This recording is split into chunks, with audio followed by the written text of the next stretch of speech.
¿Hablamos de las caballerías, Vicente? Pues sí, hablemos de las caballerías porque aquí tenemos tema. Pues tú dirás. Aquí antes, en los años, bueno, hay cosas que son, alguna que diré, que son de antes de la guerra, que de eso no me acuerdo porque entonces, claro, se gastaba mucha caballería también, antes de... Yo me acuerdo de entonces para aquí, de los años 40 y hasta ahora. Aquí en todas las casas entonces había caballería. Había algunas, las que menos tenían uno. Menos en casa del tío José el Mediao y nosotros, porque no se dedicamos a eso. Mi padre siempre iba por ahí con las obras y el tío José, como era albañil, tampoco tenía hasta los años 50, que entonces sí que tuvo. Y a él lo buscaba para hacerle la faena muchas veces al tío Cantavieja. ¿Tú lo conociste, al tío Sí. Fernando? Y el tío Fernando, eso me lo contaba el tío José. Dice, las caballerías cuando, el verano, cuando llevan moscas, les gusta mucho arrimarse a los árboles porque las ramas las expulsan. Pero cuando se labraban las garroferas no era de verano, porque el verano no se labran. Y entonces no quieren entrar debajo de las garroferas. Y decía, se ponía a labrar y llegaba una garrofera y me decía, huesque, huesque, huesque, que no sé lo que quiere decir ese huesque. Y el macho por fuera, tolalda de la garrofera, por fuera. Ya me dejaba como una era para acabar, eso me lo contaba. Y entonces, como se gastaba tanta caballería, aquí todos los meses venían tratantes. El uno se había hecho viejo, el otro quería comprar uno, y cambiaban mucho. Y se hacía la leala, cuando se hacía trato, se hacía la leala. Aquí... ¿La leala qué era? La leala consistía en una comida. Ah. En una comida.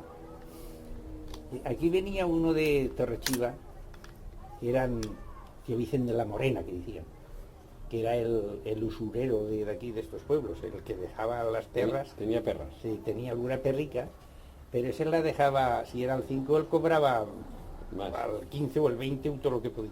Uy. Por eso el de Toga fue a ampararle dinero, uno de Toga, y se encontró con uno de Torrechiva que bajaba una carga de leña a Honda, es que se conocían. Dice, ¿dónde vas por aquí a estas horas? Eran las 2 de la mañana, no creas que era... Dice, ¿sabes dónde voy? A casa de Vicente de la Morena, y se decían tío Vicente de la Morena. Que yo no la he conocido, a los hijos y al yerno, y a él no lo conocí. Aún vivía cuando, pero no lo conocía este hombre. Y el de Torrechiva le dijo, dejártelos te los dejará, pero si van al 5 te cobrará al 15 o al 20. Dice, como si quiere al 50, que no los tiene que ver más. Le contestó el de Toga. Y así fue. Fue a Torrechiva, se los dejó, ¿cómo quiere? Dice, pon lo que quiera. Se fue a Barcelona y no lo visto más. Pero eso hace muchos años. Bueno. Y entonces... Oye, eso de amparar, has dicho de amparar. ¿Amparar qué quiere decir? Que le prestas dinero, Amparar. que vas a amparar, como decía el tío Juan de la Maestita, nos tocará amparar dinero. Y ese hombre venía mucho por aquí. Después yo conocí los hijos que también venían, y el yerno, que era de Espadilla. Eran todos trezantes bastante serios, estos no eran tan gitanillos, pero en fin, también la pegaban cuando podían. Y esa vez el tío Vicente de la Morena, el padre, se ve que ya tenía la cosa, aquí algún caminar, y vino un día y hizo el trato. Pero la tía Calorina y la tía Ramona al Perolo estaban escuchando. Y se ve que, pues ya lo han hecho. Y ve la tía Calorina y llama a la tía Ramona y dice, Ramona, que han hecho el trato. Dice, pues vamos al corral, cogeremos un pollo. Se van al corral, coger un pollo. Y se van allá afuera a las eras, al cabo, allá, porque entonces no estaba la carretera. Iban para ir a Toga y Torrechiva, y eso, y por el camino, y por el Barranco La Canal era el camino. Para ir a Honda por la otra parte, y al Uyente por aquí. Cogen un pollo, se van allá, y el tío Vicente salía a caballo del macho, mira, iba hablando solo. Y la única vez que ha venido Angelita que no me ha tocado hacer aleala. Y ella dice, salen con el pollo en la mano y dice, Vicente, también habrá leala, vuélvete, que bien lo que llevamos. Ves a llamar al que había vendido el macho, burro que fuera, y a la que hubo. Pero ella estaba al tanto. Si no, no hay nada. Si no hay nada. Bueno. Entonces, esta gente todos tenían en los pueblos, tenían uno u otro que les avisaba. Sí. fulano tiene el macho para vender, fulano lo querrá cambiar que se lo ha hecho viejo, el otro le cogía y a lo mejor tenían... Y estos les daban, si había trato, el tratante les daba el chambo era les daba alguna perra. Pero además de eso había la leala. Y entonces hubo un trato que no sé quién fue, que no quedó la cosa, se ve que quedaron de cualquier manera. Y dice, pues eso no se quedó así, eso el que lo sabrá bien es el tío Tordo, tío Manuel del Tordo, Sí. pero el viejo. Sí, sí. Aquel estaba, a las alealas acudía.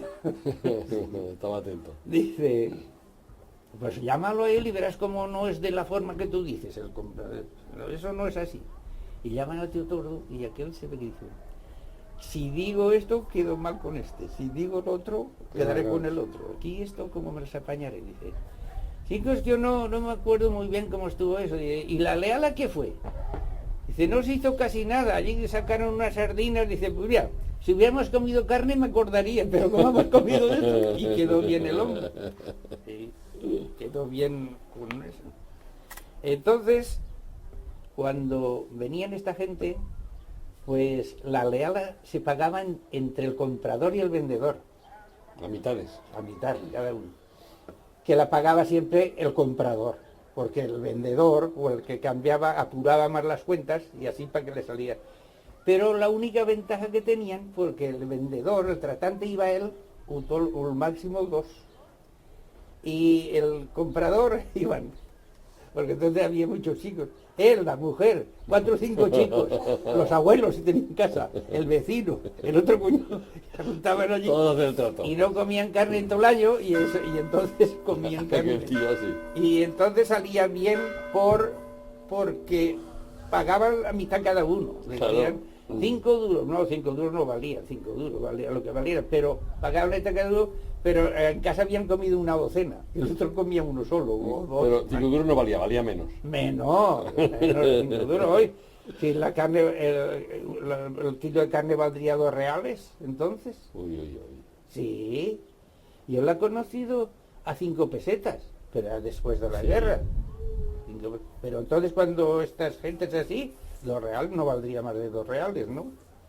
Así que en una peseta compraban 2 kilos, en un duro compraban ya para comer todo ya comían todos. Sí. Entonces era así la cosa.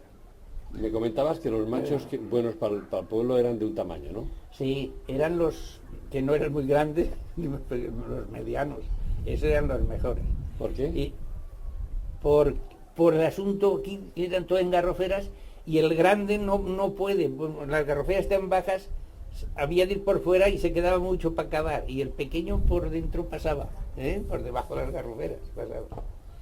Y estos animales entonces se hacían trabajar mucho y buenos había muy pocos, el que no tiraba por delante tiraba por atrás.